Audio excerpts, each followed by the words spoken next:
5. ज्ञानदाता गुरु। बौद्ध परंपरा। भूमिका।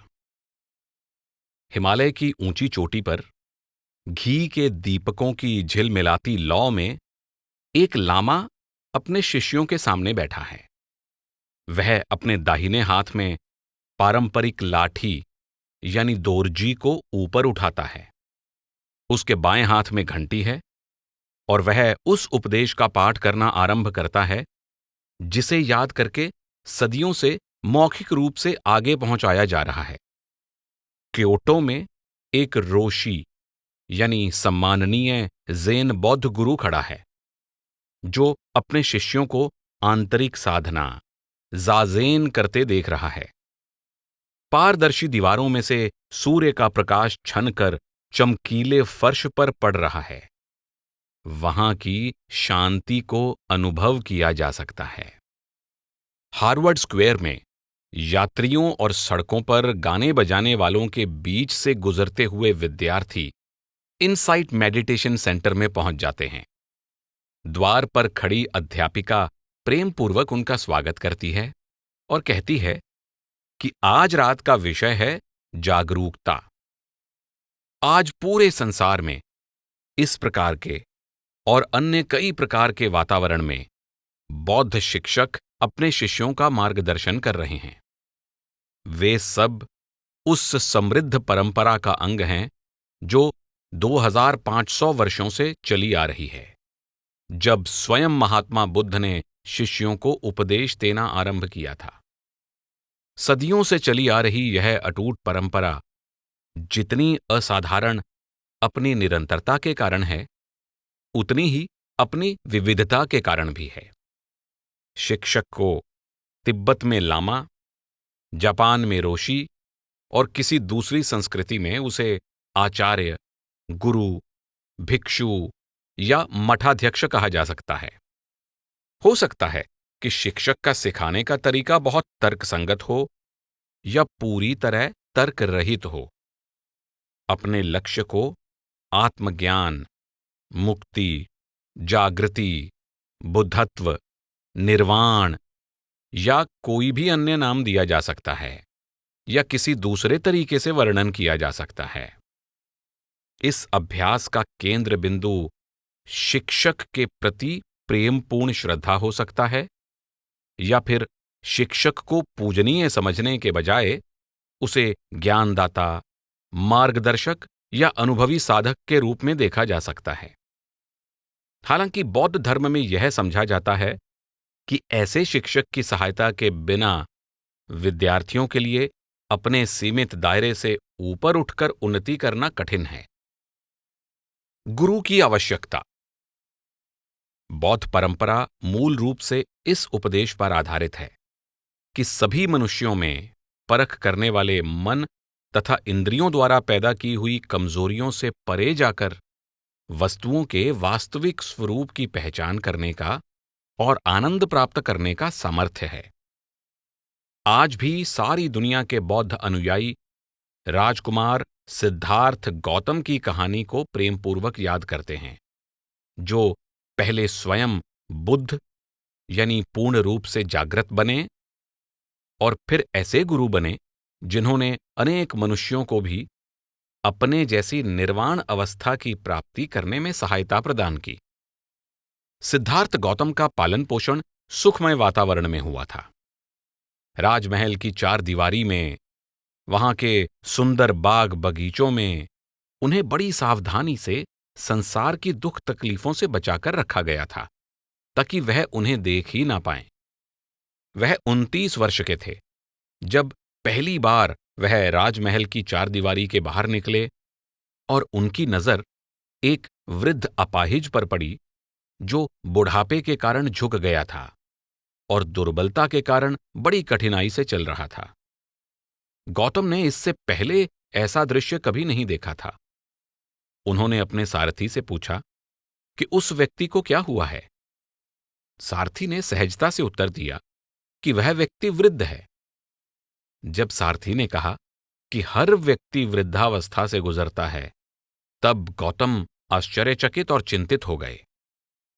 इसके बाद राजकुमार को एक ऐसा व्यक्ति दिखा जो बीमारी से पीड़ित था और दर्द से कराह रहा था।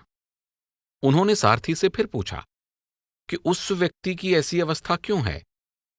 सारथी ने कहा कि वह बीमार है और प्रत्येक व्यक्ति को कभी न कभी बीमारी का सामना करना ही पड़ता है। राजकुमार आगे यात्रा करते गए और शीघ्र ही उनको एक शव यात्रा दिखी।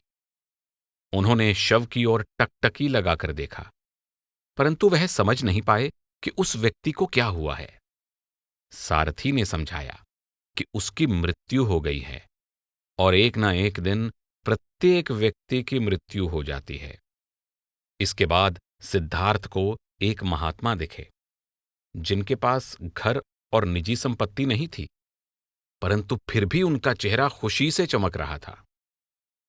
राजकुमार सिद्धार्थ गौतम को बोध हो गया कि सभी मनुष्यों को बुढ़ापे, बीमारी और मृत्यु का दुख सहना पड़ता है, परंतु फिर भी किसी न किसी तरह से सच्ची खुशी प्राप्त की जा सकती है। उन्होंने सभी दुखों के मूल कारण और दुखों से मुक्त होने के मार्ग को ढूंढने का दृढ़ निश्चय कर लिया।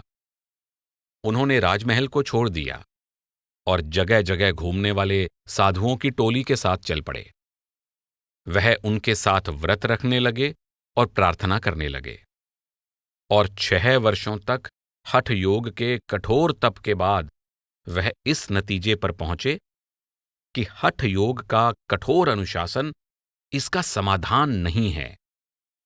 उन्होंने सोचा कि इंद्रियों के भोगों में लिप्त होने और इंद्रियों का पूरी तरह दमन करने के बीच एक मध्य मार्ग भी अवश्य होगा।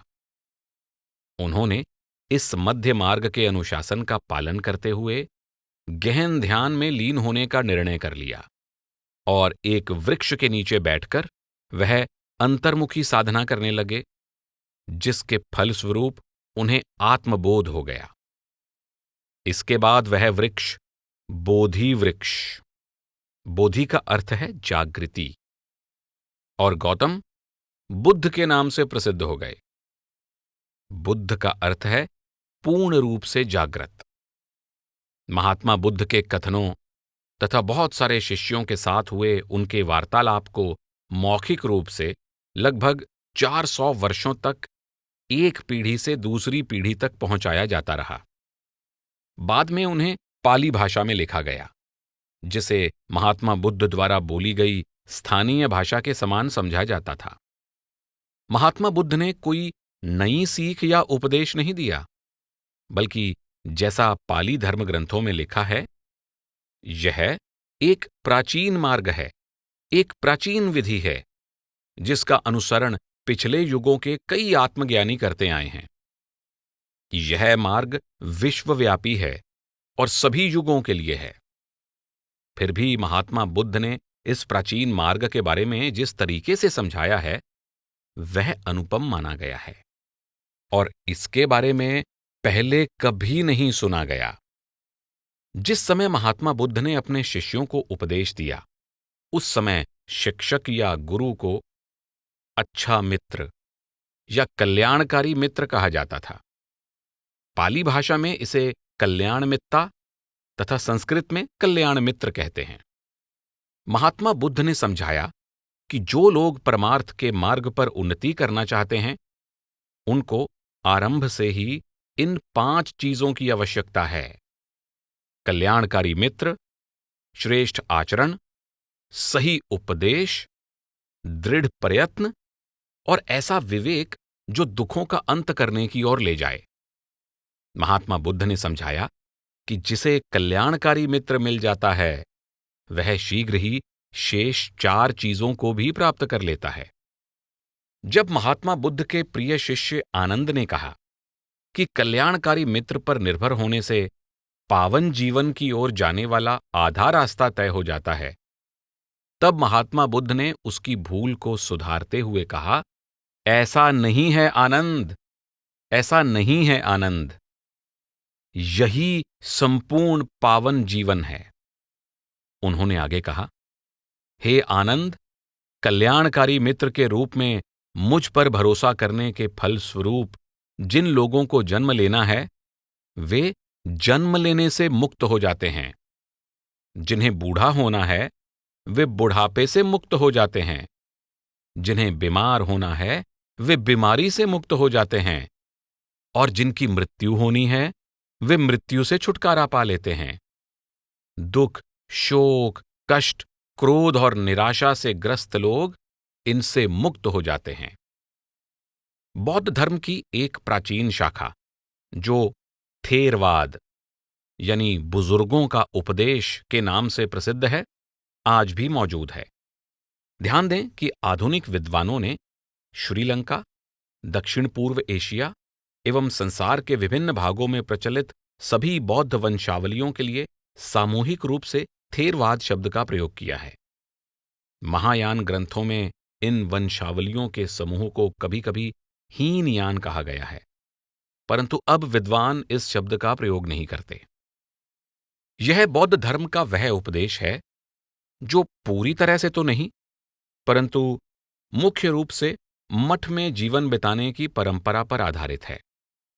एक प्राचीन पाली रचना धम्मपद में, जिसका सभी बौद्ध और विशेषकर थेरवादी विचारधारा के लोग बहुत सम्मान करते हैं, गुरु को ज्ञानी पुरुष कहा गया है।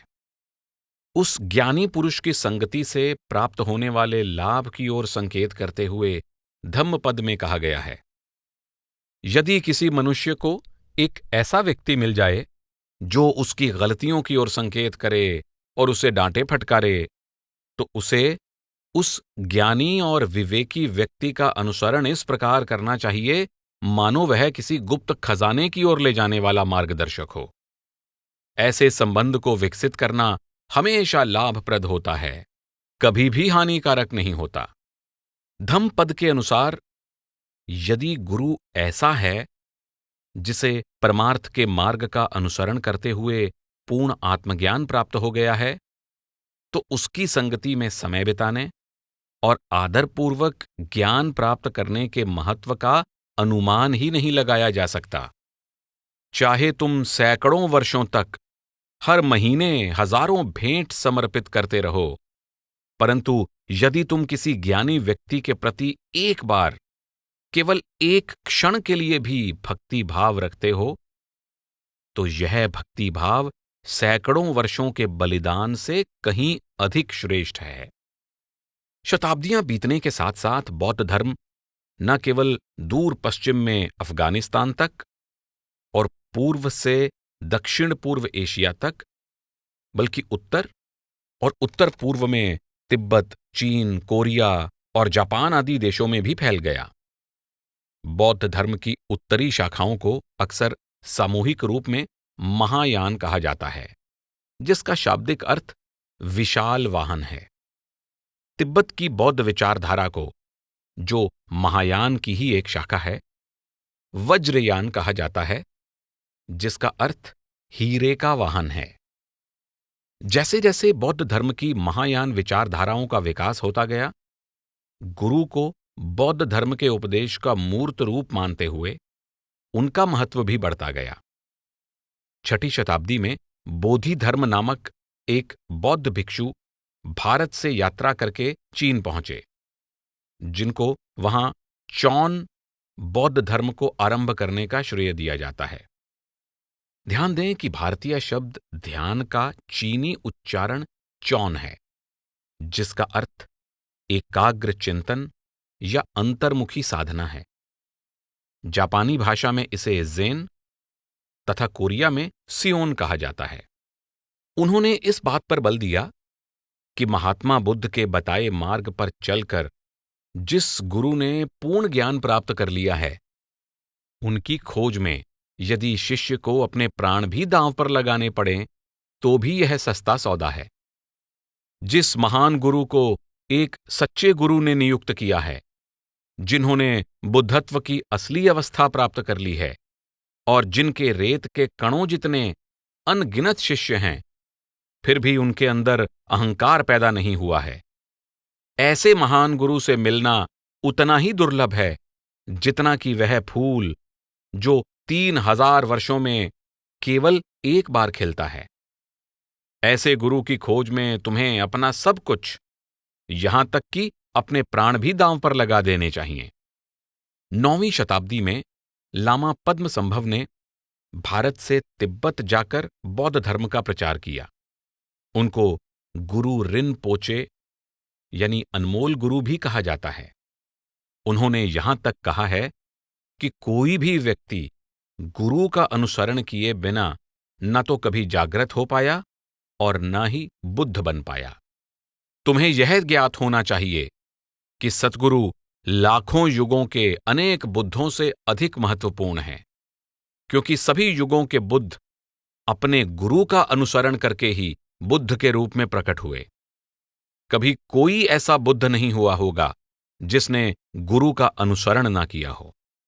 जब चौन बौद्ध धर्म का उपदेश चीन से जापान पहुंचा, तब यह ज़ेन बौद्ध धर्म कहलाने लगा। जापानी ज़ेन आचार्य एहई दोजेन ज़ेन्ज़ी ने समझाया कि उस गुरु की खोज करना अत्यंत आवश्यक है जिसने स्वयं धर्म को प्राप्त कर लिया हो। ध्यान दें कि संस्कृत के शब्द धर्म को पाली में धम्म कहा जाता है। इस शब्द के अनेक अर्थ हैं, इसलिए प्रायः इसका अनुवाद नहीं किया जाता। यदि इसका अनुवाद सत्य और नियम किया जाए तो इसका अभिप्राय वह अखंडनीय, शाश्वत और आधारभूत शक्ति है जो ब्रह्मांड को अपने आदेश के अनुसार चला रही है। यदि इसका अनुवाद उपदेश किया जाए तो इसका अर्थ महात्मा बुद्ध का उपदेश है, जो धर्म की शक्ति का साकार रूप है। सामान्यतः धर्म का संकेत उस मार्ग की ओर भी हो सकता है जो आत्मबोध की ओर ले जाता है और उपदेश पर अमल करना सिखाता है। इस अध्याय में पाली के शब्द धम्म के स्थान पर हमने संस्कृत के शब्द धर्म का प्रयोग किया है, क्योंकि यह शब्द अधिक प्रचलित है। उन्होंने कहा, हे साधको, तुम्हें समझ लेना चाहिए कि बौद्ध धर्म का मार्ग विचार, विवेक, दृष्टि, व्याख्या, धारणा और बुद्धि से परे है। यदि बुद्ध का मार्ग इन मानसिक गतिविधियों के दायरे में होता तो तुम अभी तक जागृत क्यों नहीं हुए? क्योंकि तुम सदा इसी क्षेत्र तक सीमित रहते हुए कार्य करते रहे हो। जिस द्वार के द्वारा तुम इस मार्ग में प्रवेश कर सकते हो, उसे केवल वही गुरु दिखा सकते हैं जिन्होंने धर्म को प्राप्त कर लिया हो। शब्दों और सिद्धांतों के विद्वान इस द्वार तक नहीं पहुंच सकते। इस प्रकार बौद्ध धर्म की सारी मुख्य शाखाओं थेरवाद, महायान, चौन और ज़ेन सहित और वज्रयान में यह दृढ़ उपदेश गहराई से समाया हुआ है कि जो शिष्य सत्य की पहचान करने का इच्छुक है, उसे आध्यात्मिक गुरु की आवश्यकता है।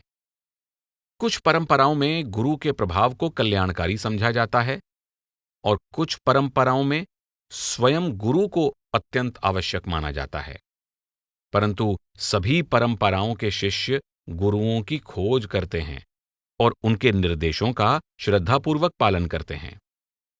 आज भी 21वीं शताब्दी की इस तेज रफ्तार तकनीकी विकास और भौतिकवाद में 14वें और वर्तमान दलाई लामा ने इस बात पर बल दिया है कि हमें आध्यात्मिक गुरु की बहुत आवश्यकता है। अनादिकाल से हम इस संसार में जन्म मरण के चक्र में निरंतर भटक रहे हैं। इसका कारण है कि हम पहले कभी किसी आध्यात्मिक गुरु से नहीं मिले, और यदि हम उनसे मिले भी तो हमने उनके साथ गहरा संबंध विकसित नहीं किया। इस अध्याय में बौद्ध धर्म के अंतर्गत ज्ञानी गुरुओं की परंपरा के बारे में चर्चा की गई है। सबसे पहले इस बात पर विचार किया गया है कि किस तरह बौद्ध धर्म की विभिन्न विचारधाराओं के सभी गुरु उस आदर्श से जुड़े हुए हैं जिसे महात्मा बुद्ध ने स्थापित किया था। इसके बाद बौद्ध परंपरा के अनुसार गुरु के व्यक्तित्व के बारे में चर्चा की गई है तथा अंत में दलाई लामा के कथन अनुसार उन साधनों की चर्चा की गई है जिनके द्वारा शिष्य अपने गुरु से गहरा संबंध विकसित कर सकता है। इस परंपरा का आधार महात्मा बुद्ध द्वारा स्थापित आदर्श। आज संसार की विभिन्न सभ्यताओं में बौद्ध धर्म ने इतने अलग अलग बाहरी रूप ले लिए हैं जिन्हें देखते हुए यह मानना कठिन हो जाता है कि ये सभी रूप एक व्यक्ति, राजकुमार सिद्धार्थ गौतम यानी बुद्ध के उपदेश से विकसित हुए हैं।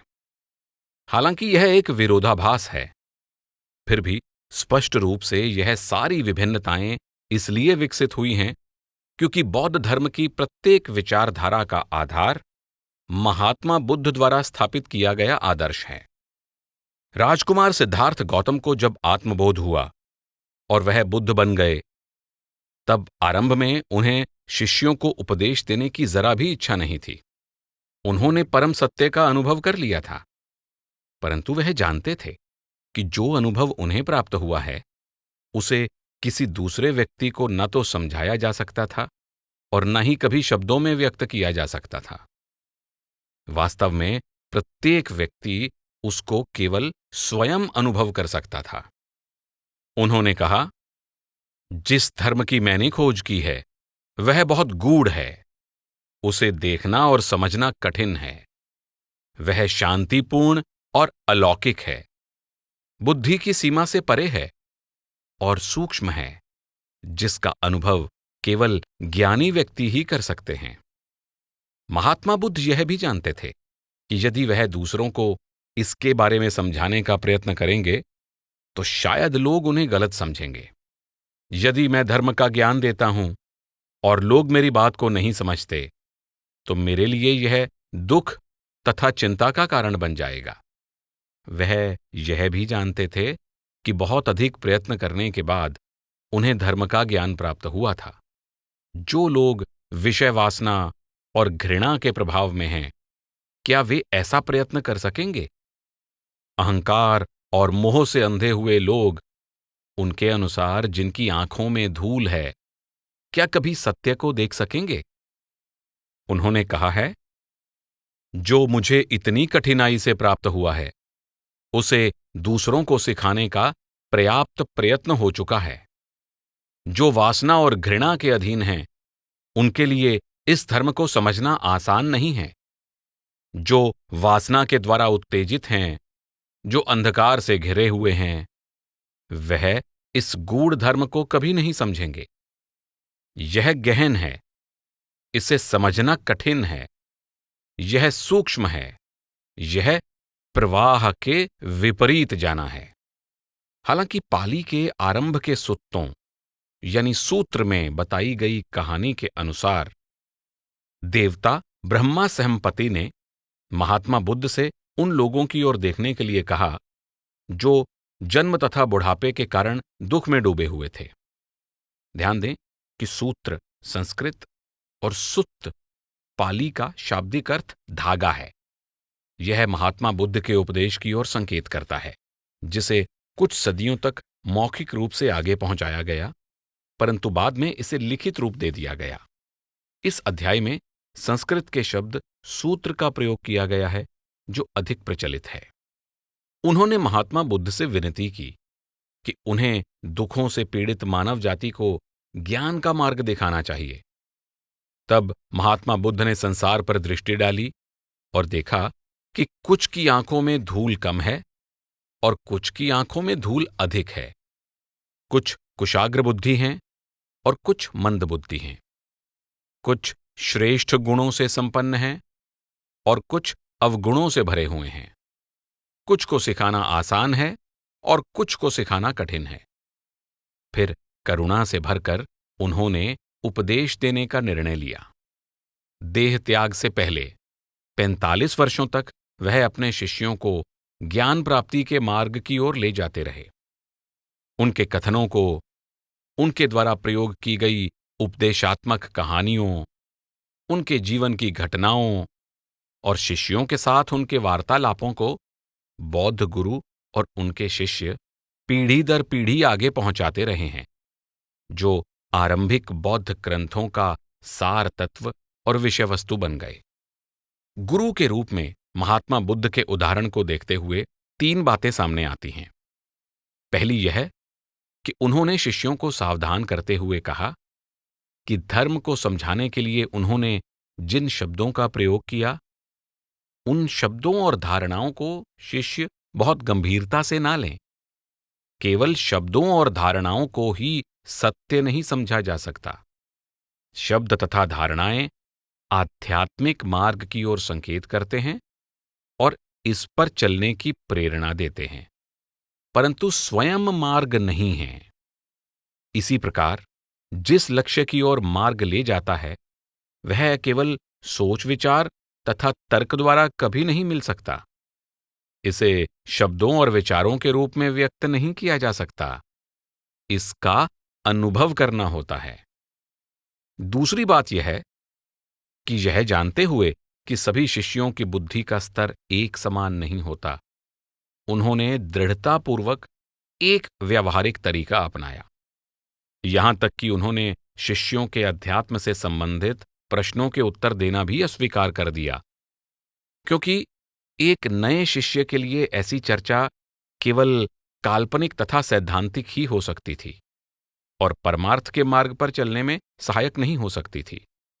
महात्मा बुद्ध ने दुखों का निवारण करने और मन को शांत रखने के लिए व्यावहारिक सुझाव देने पर महत्व दिया। उनके इस व्यावहारिक दृष्टिकोण को इन शब्दों में भी कहा जा सकता है, जहां हो वहीं से आरंभ करो। तीसरी बात यह है कि महात्मा बुद्ध ने केवल एक ही विधि तक सीमित रहने के बजाय किसी भी ऐसी शिक्षण विधि का प्रयोग करना उचित समझा जो विशेष समय और स्थान पर शिष्यों के किसी विशेष समूह के लिए व्यावहारिक सिद्ध हो। वह जानते थे कि हर समय और हर स्थान पर शिक्षा देने का केवल एक ही तरीका समान रूप से उपयोगी नहीं होता, क्योंकि लोग अलग होते हैं, सामाजिक परिस्थितियां अलग होती हैं और सोच विचार का ढंग भी अलग होता है। यही कारण है कि बौद्ध धर्म का उपदेश विभिन्न युगों में भिन्न भिन्न रूप धारण करता रहा है। अवर्णनीय सत्य तथा शब्द। महात्मा बुद्ध ने इस बात पर बल दिया कि केवल शब्द, यहां तक कि उनके अपने शब्द भी उस परम सत्य का वर्णन नहीं कर सकते जिसे केवल बुद्धि द्वारा प्राप्त करना असंभव है। उन्होंने अपने शिष्य आनंद को समझाया कि जिस व्यक्ति का मन विशेष ढंग से सोचने का अभ्यस्त हो चुका है, उसे यदि सत्य के बारे में समझाने का प्रयत्न किया जाए तो उस व्यक्ति की अपनी सोच द्वारा उस सत्य का रूप बदल जाता है।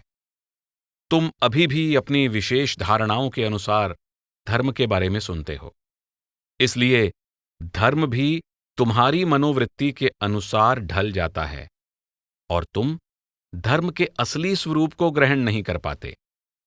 यह ऐसा है जैसे किसी को दिखाने के लिए कोई अपनी अंगुली से चंद्रमा की ओर संकेत करता है।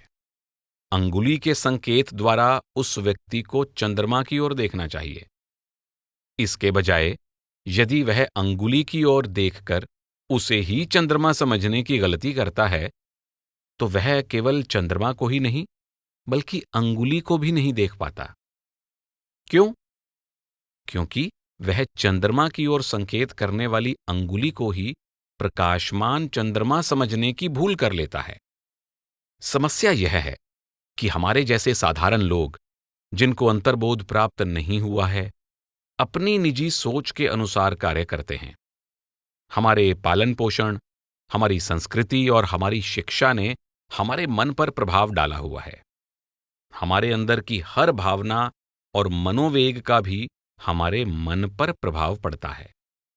जरा सोचो कि क्रोध, ईर्ष्या या किसी से पहली बार प्रेम हो जाने से इंसान के विचार किस तरह प्रभावित हो जाते हैं।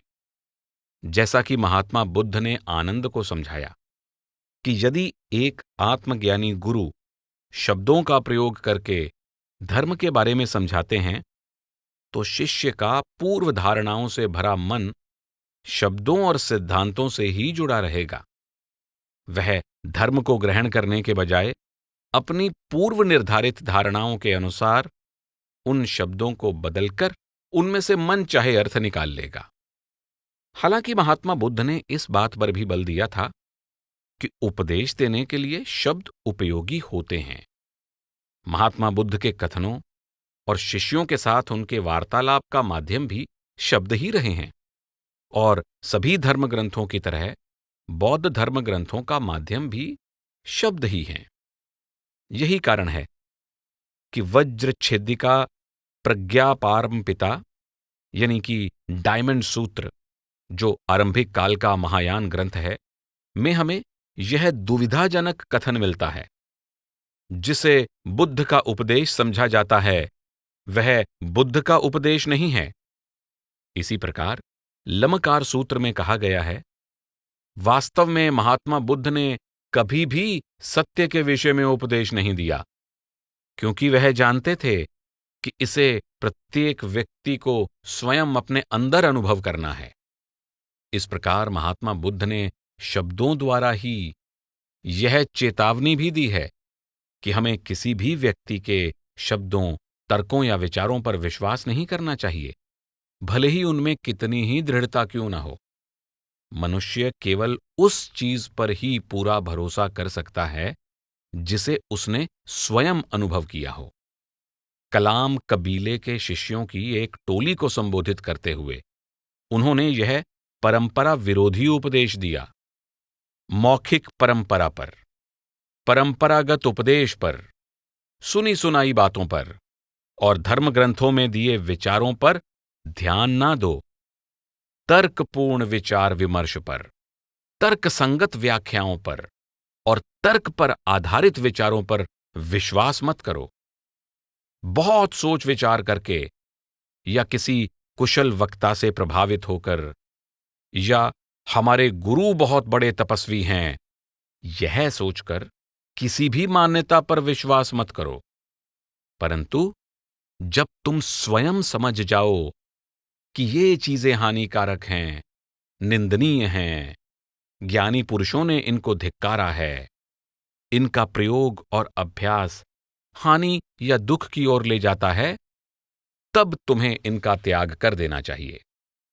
महात्मा बुद्ध के उदाहरण पर अमल करते हुए विभिन्न बौद्ध विचारधाराओं के गुरुओं ने समान रूप से यह चेतावनी दी है कि हमें शब्दों और धारणाओं से चिपके नहीं रहना चाहिए, क्योंकि वे परम सत्य का प्रतिनिधित्व नहीं करते।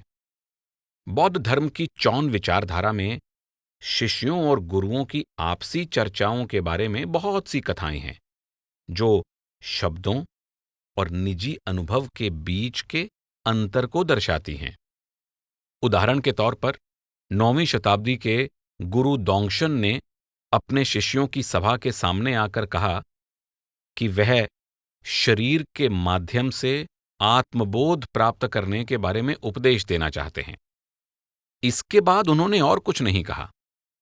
एक भिक्षु ने कहा, यह उपदेश क्या है? गुरु ने कहा, जब मैं बोलूंगा तब वह तुम्हें सुनाई नहीं देगा। भिक्षु ने कहा, महोदय, क्या वह आपको सुनाई देता है? गुरु ने कहा, जब तक मैं बोलना बंद नहीं करूं, तुम प्रतीक्षा करो, तब वह तुम्हें सुनाई देगा। धर्म के बारे में समझाने के लिए शब्दों का प्रयोग करने के संकट पर ज़ेन गुरु बसुई टोकुशो और भी अधिक बल देते हैं। वह कहते हैं कि यदि शिष्य शब्दों को ही सत्य समझने लगे, तब बुद्ध द्वारा प्रयोग किए गए शब्द भी, जो दुखों से छुटकारा दिलाने के लिए हैं, घातक बन जाते हैं। यदि तुम यह नहीं जानते कि बुद्ध महात्माओं और पूर्वजों के सारे प्रवचन ऐसे शब्द हैं जो जागृत मन की ओर संकेत करते हैं, तो तुम नामों और शब्दों से ही जुड़े रहोगे। फिर तुम दूसरों को नीचा दिखाने लगोगे और तुम्हारे अंदर अहंकार पैदा हो जाएगा। जो पहले दवा थी, अब वह जहर बन जाएगी और तुम उस कर्म का बोझ उठा लोगे जो नरक की ओर ले जाता है। इस प्रकार वह चेतावनी दे रहे हैं कि शब्दों और सिद्धांतों से चिपके रहने से शिष्य के विचारों में कट्टरता आ जाती है। वह अहंकार, असहनशीलता और पक्षपात के जाल में फंस जाता है। ये सब विष ही हैं। वह समझाते हैं, यह हजारों घरों के ऊपर प्रकाशित हो रहे चंद्रमा जैसा है। परंतु यदि चंद्रमा पर भाषण दे रहा कोई व्यक्ति कहे कि यही एकमात्र चंद्रमा है, तो श्रोता समझेगा कि जो उसके घर के ऊपर दिख रहा है केवल वही असली चंद्रमा है और दूसरे के घर के ऊपर दिखने वाला चंद्रमा नकली है। अब 10 दिशाओं में किसी भी क्षेत्र के लिए कोई अलग चंद्रमा कैसे हो सकता है? ध्यान दें कि 10 दिशाओं का अर्थ है प्रत्येक स्थान। ये 10 दिशाएं ऊपर नीचे और दिशा मंडल के 8 बिंदु हैं। हालांकि भाषण देने वाला इस तुलना द्वारा यह समझाता है कि चंद्रमा केवल एक है, परंतु जो लोग अपने अपने घर के अंदर हैं, वे केवल उसके शब्दों द्वारा इस सत्य को नहीं समझ सकते। यह समझने के लिए कि चंद्रमा केवल एक है, उन्हें अपने घर से बाहर आना पड़ेगा। और जैसे जैसे वे इधर उधर घूमेंगे तो वे देखेंगे कि चंद्रमा कैसे एक जगह से दूसरी जगह जाता हुआ प्रतीत होता है। इसी प्रकार धर्म के एकत्व को केवल अनुभव द्वारा पहचाना जा सकता है।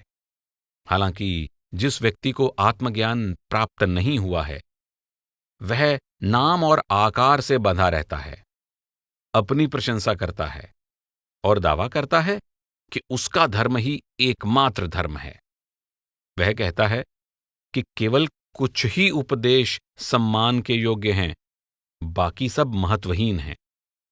यद्यपि वह दृढ़तापूर्वक कहता है कि वह एक यानी ईश्वर ही सबका स्रोत है, परंतु उस एक के साथ अपने विचारों का तालमेल बैठाने के प्रयत्न में वह द्वैत भाव को अपना लेता है। गुरु बसुई अपनी बात को जारी रखते हुए समझाते हैं कि शिष्य उस एक धर्म को, जो हर भेदभाव से परे है, तभी पहचान सकेगा जब वह अपने मन को सभी पूर्व धारणाओं से खाली करके अपने आत्मरूप में गहराई से देखेगा। यदि आप वास्तव में चाय की सुगंध को जानना चाहते हैं, तो पहले आपको अपने मुंह को पूरी तरह साफ करना चाहिए, ताकि वहां कोई दूसरी सुगंध या स्वाद ना रहे। यदि आप बौद्ध धर्म का ज्ञान प्राप्त करना चाहते हैं, तो सबसे पहले आपको अपने उन विचारों से छुटकारा प्राप्त करना होगा जो बौद्ध धर्म के सिद्धांतों से चिपके हैं, और तुरंत अपने वास्तविक स्वरूप तक वापस जाना होगा। यह वास्तविक स्वरूप महात्मा बुद्ध के संसार में प्रकट होने के पहले से था, एक धर्म के अस्तित्व में आने के पहले से था, आपके जन्म के पहले से था, जब ऐसा कुछ नहीं था जिसे मन अथवा प्रकृति का नाम दिया जाता। आप पुस्तकों द्वारा ज्ञान प्राप्त नहीं कर सकते। इस कथन को थेरवाद के एक अनुशासन प्रिय संघ, थाई वन परंपरा के शिक्षकों के बीच इतनी बार दोहराया गया है कि यह उनकी अटल सूक्ति मानी जाती है। यह बात आश्चर्यजनक प्रतीत हो सकती है, क्योंकि थेरवादी परंपरा में पाली धर्म ग्रंथों का बहुत सम्मान किया जाता है और इन धर्म ग्रंथों का गहराई से अध्ययन करना सभी भिक्षुओं के अभ्यास का मुख्य भाग है। फिर भी इस संघ के गुरुओं ने इस बात पर बल दिया है कि ज्ञान की प्राप्ति अर्थात धर्म का अंतर्बोध केवल निजी अनुभव द्वारा ही संभव है। गुरु का कार्य शिष्यों को निजी अनुभव की ओर ध्यान देने के लिए प्रेरित करना है। जोसेफ गोल्डस्टीन अमेरिका के पहले विपासना यानी अंतर्दृष्टि आचार्यों में से हैं। वह याद करते हैं कि कैसे उनको गुरु की आवश्यकता का बोध हुआ। जब वह थाईलैंड में पीस कॉर्प्स वॉलंटियर थे, तब उन्होंने बौद्ध धर्म की अंतर्मुखी साधना के बारे में सुना। घर लौटने पर वह स्वयं इस अभ्यास को करने के लिए बहुत आतुर थे। जैसा कि उन्होंने कहा है, मुझे यह समझने में ज्यादा समय नहीं लगा कि मन के भ्रमों से छुटकारा पाने के लिए मुझे गुरु की आवश्यकता थी। इसलिए 1967 में गुरु की खोज करने के लिए वह वापस एशिया चले गए। जब वह चाय की दुकान पर बैठे थे, तब उन्होंने अंगारिका मुनींद्र नामक एक बंगाली बौद्ध गुरु के बारे में सुना, जिन्होंने बर्मा की थेरवाद की विपासना परंपरा में पूजनीय आचार्य महासी सयादव के साथ प्रशिक्षण लिया था। गोल्डस्टीन उनसे मिलने गए। जब हमारी मुलाकात हुई तो श्री मुनींद्र ने सबसे पहले यह कहा कि यदि मैं अपने मन को समझना चाहता हूं तो मुझे चुपचाप बैठकर उसका निरीक्षण करना चाहिए। इस सहज और व्यावहारिक उपदेश का मुझ पर गहरा प्रभाव पड़ा। मुझे किसी सिद्धांत पर विश्वास करने की आवश्यकता नहीं थी और न ही किसी धार्मिक रीति का पालन करना था, बल्कि मुझे यह बोध हो गया कि मुक्ति देने वाला अंतर्ज्ञान किसी को भी अपनी सुनियोजित और निरंतर खोज द्वारा ही प्राप्त हो सकता है। महात्मा बुद्ध का व्यावहारिक दृष्टिकोण। महात्मा बुद्ध ने समझाया कि केवल उन्हीं चीजों को अटल और दृढ़ विश्वास के साथ हितकारी या हानिकारक माना जा सकता है जिनको आपने स्वयं अनुभव किया हो। हमारे लिए न केवल परम सत्य जैसे गूढ़ आध्यात्मिक सिद्धांतों को निजी अनुभव द्वारा जानना आवश्यक है, बल्कि बौद्ध धर्म के मार्ग पर पहला कदम भी उस विश्वास के साथ उठाना चाहिए जो निजी अनुभव द्वारा प्राप्त हुआ है। यदि आप स्वयं जानते हैं कि द्वेष और क्रोध से भरे विचारों को मन में जगह देने से खुशी नहीं मिलती, तो आप इस जानकारी पर भरोसा करें, इस पर अमल करें। इसलिए नहीं कि गुरु ने ऐसा कहा है, बल्कि इसलिए कि आप जानते हैं कि यह सत्य है।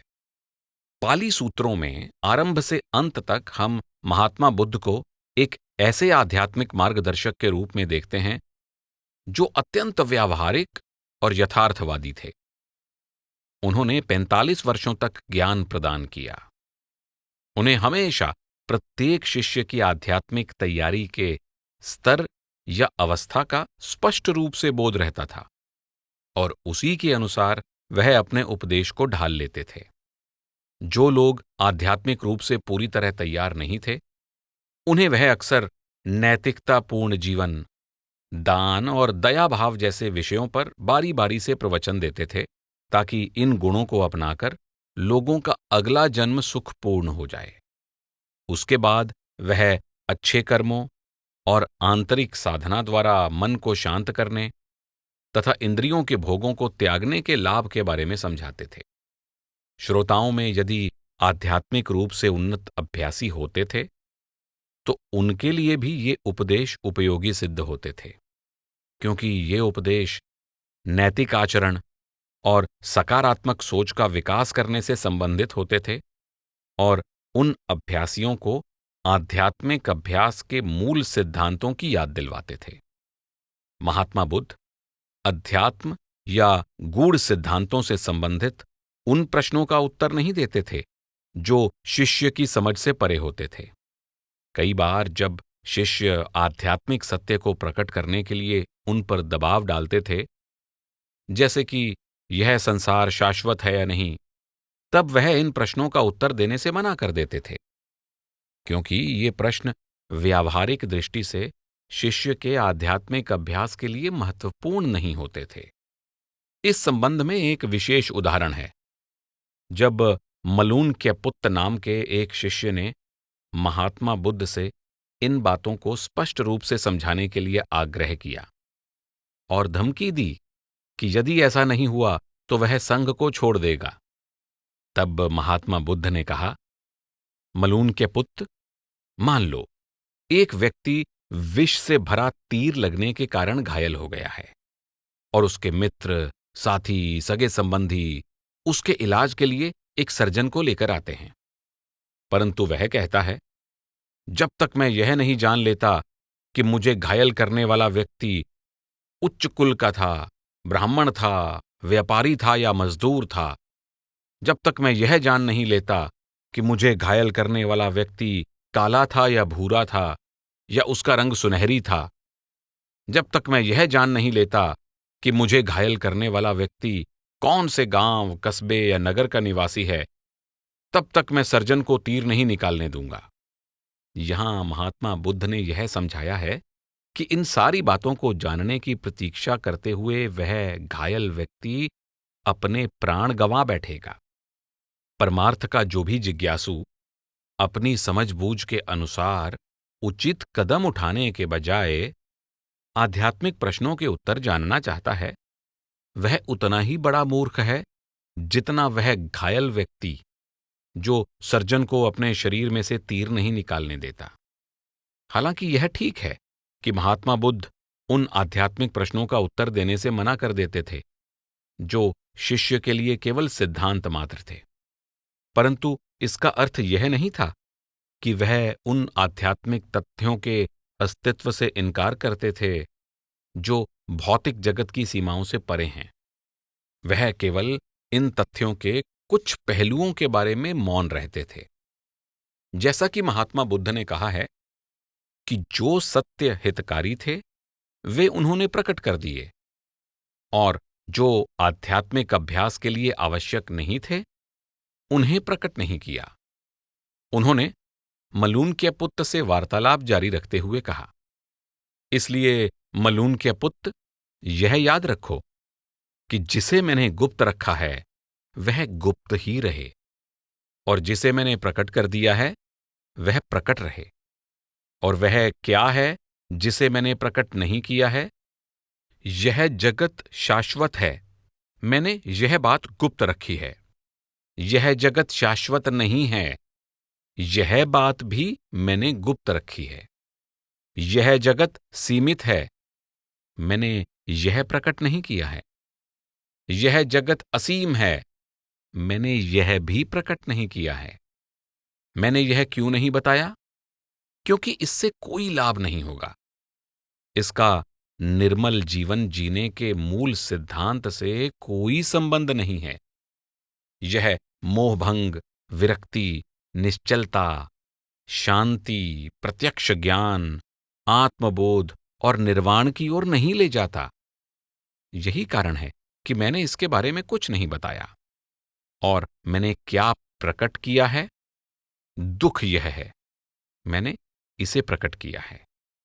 दुख का मूल कारण यह है, मैंने इसे भी प्रकट कर दिया है। दुखों का अंत यह है, मैंने यह बता दिया है। दुख से मुक्त होने का मार्ग यह है, मैंने यह भी बता दिया है। मैंने यह क्यों बताया है? क्योंकि यह कल्याणकारी है। इसका निर्मल जीवन जीने के मूल सिद्धांतों से संबंध है। यह मोहभंग, विरक्ति, निश्चलता, शांति, प्रत्यक्ष ज्ञान, आत्मबोध और निर्वाण की ओर ले जाता है। यही कारण है कि मैंने इसे प्रकट किया है। कभी कभी शिष्य इस बात से चिंतित होते होंगे कि दूसरे धर्मों के अनुयायियों को महात्मा बुद्ध के इस उपदेश के बारे में कैसे समझाया जाए। आखिरकार यह आध्यात्मिक मार्ग क्या है जिसका वे अनुसरण कर रहे हैं? आध्यात्मिक तथ्यों के बारे में महात्मा बुद्ध का उपदेश क्या दूसरे धर्मों में समझाए गए आध्यात्मिक तथ्यों के समान है या उनसे भिन्न है? एक अन्य पाली सूत्र में महात्मा बुद्ध ने इन चिंताओं के लिए इस प्रकार उत्तर दिया है। वह एक नए शिष्य चुंद को समझाते हैं कि दूसरे धर्मों के अनुयायी यह पूछ सकते हैं कि मृत्यु के बाद बुद्ध का अस्तित्व रहेगा या नहीं। उनका परामर्श था, उनसे कहना चाहिए, मित्र, स्वामी ने इसे प्रकट नहीं किया। फिर वे यह भी पूछ सकते हैं, श्रमण गौतम ने यह क्यों नहीं प्रकट किया? उनसे कहना चाहिए, मित्र, यह हमारे कल्याण के लिए या धर्म के लिए लाभप्रद नहीं है, और न ही यह उच्च निर्मल जीवन या मोहभंग, विरक्ति, निश्चलता, शांति, आत्मज्ञान और निर्वाण के लिए कल्याणकारी है। इसलिए स्वामी ने इसे प्रकट नहीं किया है। महात्मा बुद्ध के समय से ही बौद्ध गुरुओं ने प्रत्येक शिष्य को उसकी अवस्था और आवश्यकताओं के अनुसार शिक्षा देने की व्यावहारिक विधि अपनाई है। एक बार एक निराश युवा भिक्षु ने प्राचीन थाई वन परंपरा के गुरु अजाहन चाह से कहा कि वह इस संसार की वास्तविकता को अब समझ गया है और उसे यहाँ के दुखों और मुसीबतों का, जन्म मरण के चक्र में फंसे रहने के अत्यंत दुखद अंत का बोध हो गया है। अब वह दोबारा कभी हंस नहीं सकेगा। 45 मिनट से भी कम समय में अजाहनचाह ने उसे इतना हंसाया कि उसकी हंसी काबू से बाहर हो गई और वह जमीन पर लोटपोट हो गया। अजाहनचाह ने यह कैसे किया? एक हास्यप्रद कहानी सुनाकर। इस युवा भिक्षु के लिए किसी भी उपदेश को ग्रहण करने से पहले शायद खुलकर हंसना आवश्यक था। अजाहनचाह की उपदेश देने की विधि में भी यह व्यावहारिकता दिखाई देती थी। हालांकि बौद्ध धर्मग्रंथ बहुत व्याख्यात्मक होते हैं और उनको समझने के लिए उनका गहराई से अध्ययन करना आवश्यक होता है, परंतु अजाहनचाह सूक्ष्म उपदेश को भी ऐसे सहज और सटीक उदाहरण द्वारा समझाते थे कि अनपढ़ व्यक्ति भी उसको आसानी से समझकर उस पर अमल कर सकता था। एक दिन लोगों की एक टोली गुरु के पास आई। उसमें से एक स्थानीय ग्रामीण व्यक्ति ने पूछा कि क्या वह अपने उपदेश को इस तरह से समझा सकेंगे कि उसके लिए उसे प्रतिदिन याद रखना आसान हो जाए। इसके उत्तर में अजाहनचाह ने अपने चीनी मिट्टी के प्याले को उठाकर कहा, तुम इस प्याले को देख रहे हो? यह मुझे भेंट किया गया था। यह देखने में सुंदर है और इसमें मेरा पानी भरा रहता है। मैं इसका आनंद लेता हूं। यदि मैं यह सोच लूं कि यह प्याला टूट चुका है, तो जब यह वास्तव में टूट जाएगा तब मैं दुखी नहीं होऊंगा। इस तरह जब तक यह मेरे पास है, मैं इसका आनंद ले सकता हूं। इस प्रकार विरक्त होकर ही मैं इस संसार में सचमुच खुश रह सकता हूं, जहां प्रत्येक वस्तु बदलती रहती है। वास्तव में अजाहनचाह जहां तक संभव होता था, आध्यात्मिक उपलब्धियों के स्तर और ध्यानमग्न होने की अवस्था के बारे में बात करने से कतराते थे, ताकि अध्यात्म में भौतिकता यानी लोभी मन, प्रतिस्पर्धा तथा ईर्ष्या को बढ़ावा न मिले और लोगों की दृष्टि वहां टिकी रहे जहां उसकी सबसे अधिक आवश्यकता थी। वह है मार्ग। विद्यार्थियों की सामाजिक और आर्थिक स्थिति, उनकी शिक्षा के स्तर और संस्कारगत प्रभावों के बावजूद गुरु इस व्यवहारिक पद्धति के द्वारा उनको धर्म के मार्ग पर ले जाने में समर्थ होते हैं। जोसेफ गोल्डस्टीन याद करते हैं कि उनके गुरु अंगारिका मुनींद्र विभिन्न कार्यक्षेत्रों से आए लोगों के स्तर पर आकर उन्हें शिक्षा देने में सक्षम थे। श्री मुनींद्र स्वयं एक प्रसिद्ध विद्वान थे, जिन्हें बहुत सी भाषाओं में निपुणता प्राप्त थी और जिन्होंने कई दशकों तक निष्ठापूर्वक बौद्ध धर्म ग्रंथों का गहराई से अध्ययन किया था। जब लोग श्री मुनींद्र से मिलने आते थे, तब गोल्डस्टीन भी वहां बैठकर देखते थे कि वह अलग अलग शिष्यों के लिए कैसे अलग अलग विधि का प्रयोग करते थे। एक बार श्री मुनींद्र ने अपने तरीकों और युक्तियों के बारे में बताते हुए कहा, अरे हां, यह विधि बुद्धिमान व्यक्तियों के लिए उचित है और यह मूर्खों के लिए। उद्देश्य यह था कि दोनों प्रकार के लोग एक जैसी आध्यात्मिक अवस्था तक पहुंच सकें। श्री मुनींद्र को कार्य करते देखकर गोल्डस्टीन को इस सत्य का बोध हो गया था कि आध्यात्मिक उपलब्धि व्यक्ति की सामाजिक या आर्थिक स्थिति पर या उसकी शिक्षा या बुद्धि पर निर्भर नहीं करती।